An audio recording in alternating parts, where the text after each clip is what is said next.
السلام عليكم ورحمة الله وبركاته. ازيكم عاملين ايه؟ لو مهتم بالجديد والمفيد في عالم التطبيقات اشترك في القناة وفعل زر الجرس عشان يوصلك كل ما هو جديد ومفيد في عالم التطبيقات. اشتراكك في القناة وتفعيلك لزر الجرس واشتراكك في عضوية مميزة بيخلينا نقدر نساعدك ونرد على كل الأسئلة والاستفسارات بتاعتكم حول التطبيقات وعالم التطبيقات.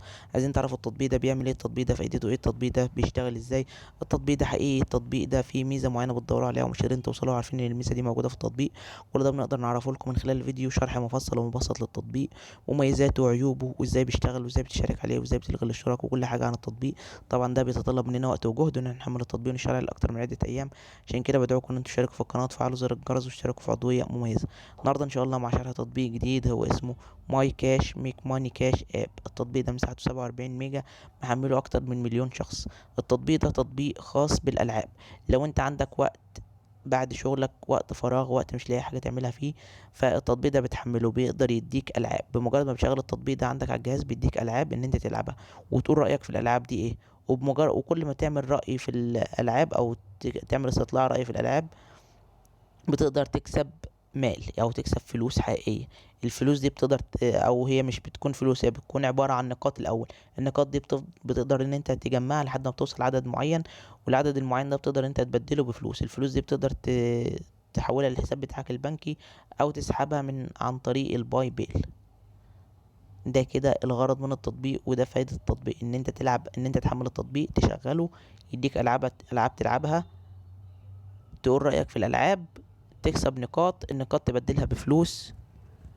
طبعا كل ما بتشتغل على التطبيق وقت اكتر كل ما بتكون فرصتك للربح اكتر. كل ما بتدعو شخص من اصدقائك ان هو يحمل التطبيق ويشتغل عليه، كل برضه ما بيكون ليك نسبة من المكسب اللي هو بيكسبه. ده كده الغرض من التطبيق وده فائدة التطبيق. مشكلة التطبيق ان هو بيتضمن اعلانات بيطلب منك الاشتراك، بالاضافة لان التطبيق بيكون باللغة الانجليزية ما فيهوش لغة عربية، بالاضافة لان بعض الناس بتشتكي ان هم بعد ما بيجمعوا النقاط وبيحاولوا ان هم يسحبوا الفلوس او يحولوها لفلوس التطبيق بيرفض. طبعا دي بتكون حالات فردية. بس كده يعتبر ابسط شرح بالنسبه للمميزات والعيوب. لو عجبك شرح التطبيق يا ريت تدوس لايك للفيديو. لو عايز شرح لتطبيق معين اكتب لي في كومنت. لو اكتشفت ميزه عيب للتطبيق في اي تحديث من التحديثات القادمه اكتبها في تعليقات الفيديو. بمناسبه لو اكتشفت ميزه عيب اكتبها في تعليقات الفيديو، فده دايما تنوه بالنوع عليه في اخر كل فيديو علشان او اي حد شاهد الفيديو حمل التطبيق ولا في حاجه مختلفه يكتبها في التعليقات. واحنا دايما بنسيب التعليقات بتاعت الناس سواء الايجابيه او السلبيه. الكلام ده بنقوله ليه؟ بنقوله عشان بعض الناس بتخش تشوف الفيديوهات الموجوده على القناه وتلاقي فيها حاجات مختلفه، تقول لك انتوا مش قايلين كل الحاجات الايجابيه وليه مش قايلين كل الحاجات السلبيه. ده ببساطه لان وقت شرح التطبيق ونزول الفيديو ما كانتش الحاجات دي موجوده. اما لو انت شاهدت الفيديو حملت التطبيق بعد نزوله بيوم، بيومين، باسبوع، بشهر، تلاقي كل الحاجات اللي انا قايلها عن التطبيق هي اللي موجوده في التطبيق بالظبط.